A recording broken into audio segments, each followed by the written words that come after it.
अरावली का इशू आजकल बहुत ही हॉट है।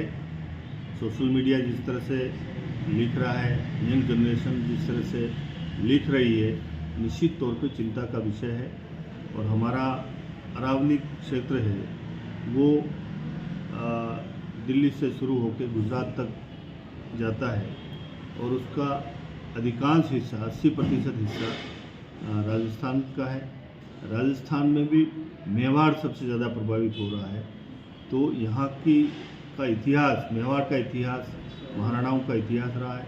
इन पहाड़ों के बीच में रह के उन्होंने यहाँ की आज़ादी के लिए, यहाँ की पर्यावरण की सुरक्षा के लिए जो युद्ध लड़ा मुगलों से, उसको हम भूल नहीं सकते। आज जिस तरह से सुप्रीम कोर्ट का फैसला हुआ है, ये भारतीय जनता पार्टी के नेतृत्व में जो सरकारें चल रही हैं, दिल्ली में है, हरियाणा में है, राजस्थान में है, गुजरात में, इनकी रिपोर्ट के आधार पर ही फैसला दिया है।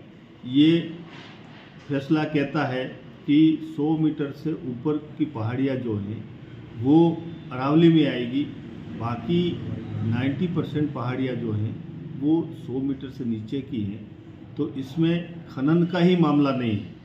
इसमें मुझे ऐसा लगता है कि बड़ा कोई प्लान है, बड़े उद्योगपति पहले से ही तैयारी करके और इन ज़मीनों को, इन पहाड़ियों को अपने कब्ज़े में करना चाहते हैं। जिस तरह से 1 लाख से ज़्यादा पहाड़ियाँ हैं, उनमें से 1000 के आसपास पहाड़ियाँ इस फैसले के अंडर में आने वाली हैं। बाकी तो जो पहाड़ियाँ हैं वो सारी पहाड़ियाँ 100 मीटर से नीचे की हैं। आज हमारी अरावली पर्वत श्रृंखला है, ये श्रृंखला हमें गर्मी से, धूप से, तूफान से, आंधी से वो बचाती है और हमारे सुरक्षा कवच से।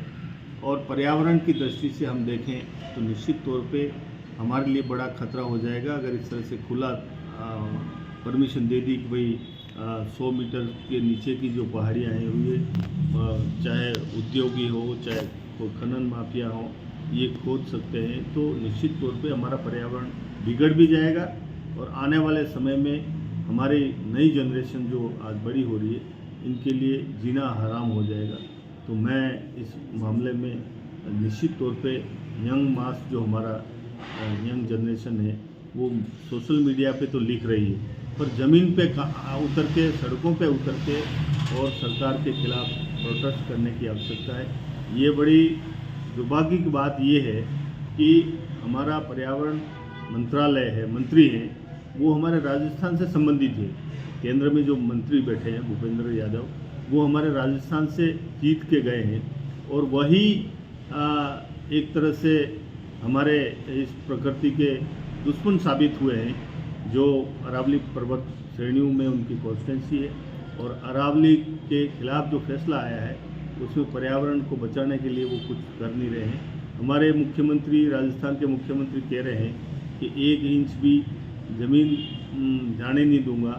तो मैं उनसे पूछना चाह रहा हूँ कि भाई आप भी इसमें रहोगे नहीं रहोगे मुझे पता नहीं, परंतु अगर आप ये इच्छा रखते हो तो आप सब मिलके सुप्रीम कोर्ट में रिव्यू पिटीशन लगाएं और ये जो फैसला हुआ है इस फैसले को बदलवाने का पूरा प्रयास करें, ताकि हमारे जितने भी अरावली क्षेत्र में आने वाले जितने भी लोग बाग हैं या जितने भी हमारे भाई बहन हैं, बुजुर्ग हैं, नवयुग हैं, जो आने वाली पीढ़ी है, ये सुरक्षित रह सके और हमारे यहाँ का इतिहास, भौगोलिक परिस्थिति, पर्यावरण और हमारी खुद की सुरक्षा हो सकती है।